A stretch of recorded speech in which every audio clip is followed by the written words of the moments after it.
Hello दोस्तों, इस video सत्र में आपका स्वागत है।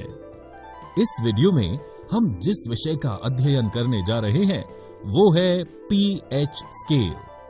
दोस्तों, आप पहले से जानते हैं कि कुछ अम्ल अधिक प्रबल होते हैं जबकि कुछ अन्य अम्ल कम प्रबल होते हैं। क्षारकों के मामले में भी ऐसा ही है। इनमें से कुछ अधिक प्रबल होते हैं और कुछ कम प्रबल होते हैं। हम अम्ल और क्षारक की प्रबलता को कैसे मापते हैं?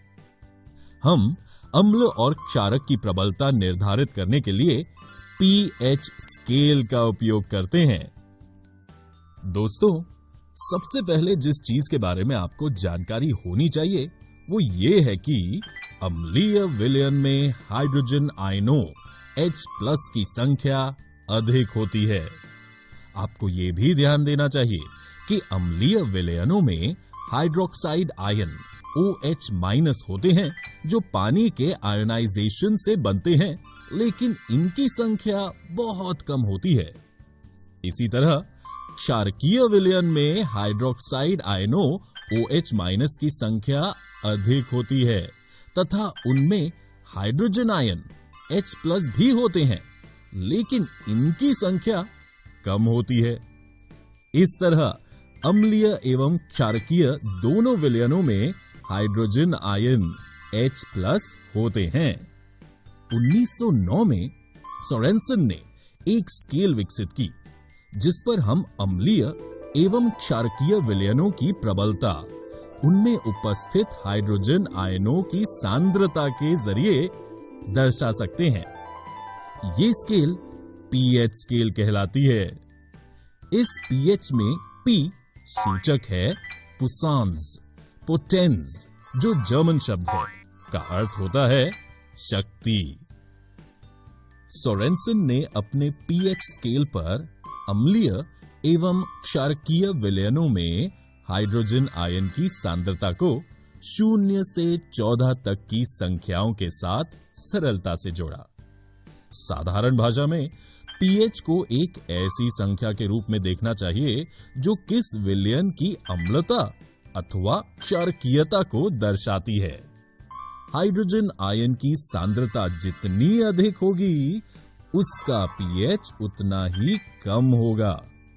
ये ध्यान रखना महत्वपूर्ण है कि पीएच केवल एक संख्या है और इसकी कोई इकाई नहीं है।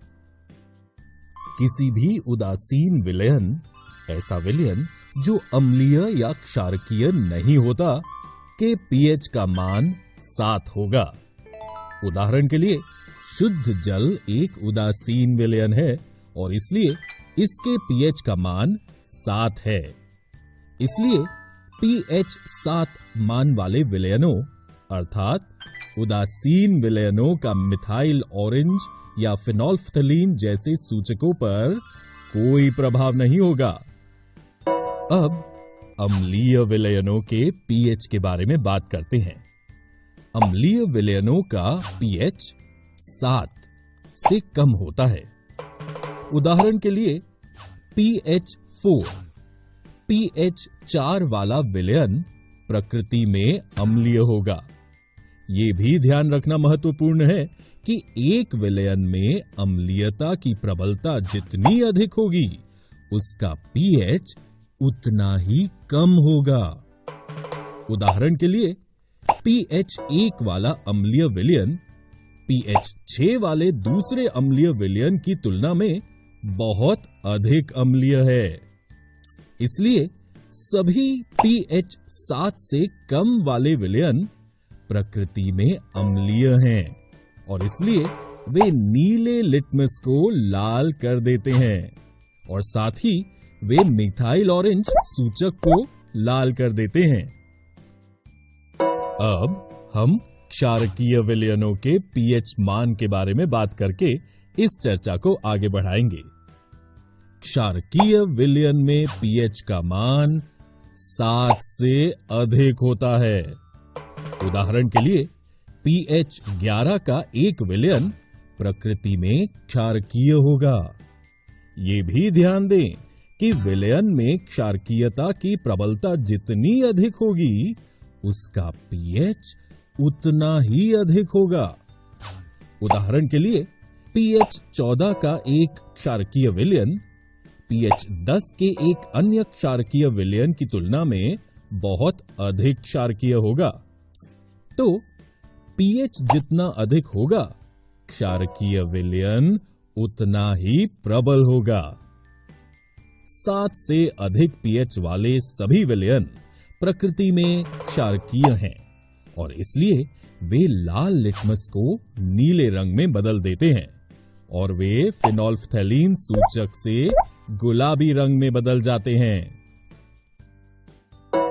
इसलिए दोस्तों, हम ये निष्कर्ष निकाल सकते हैं कि पीएच 7 पर एक विलयन उदासीन है। जैसे जैसे किसी विलयन का पीएच 7 से घटता जाता है, विलयन में हाइड्रोजन आयन की सांद्रता बढ़ती जाती है और इस कारण अम्ल की प्रबलता बढ़ती चली जाती है। दूसरी ओर, जैसे जैसे विलयन का पीएच 7 से 14 तक बढ़ता है, विलयन में हाइड्रोक्साइड आयन की सांद्रता बढ़ती जाती है, जिसके कारण क्षारक की ताकत भी बढ़ती चली जाती है। इस वीडियो में हमने पीएच स्केल का अध्ययन किया। अगले वीडियो में हम लवण सॉल्ट्स के बारे में अध्ययन करेंगे।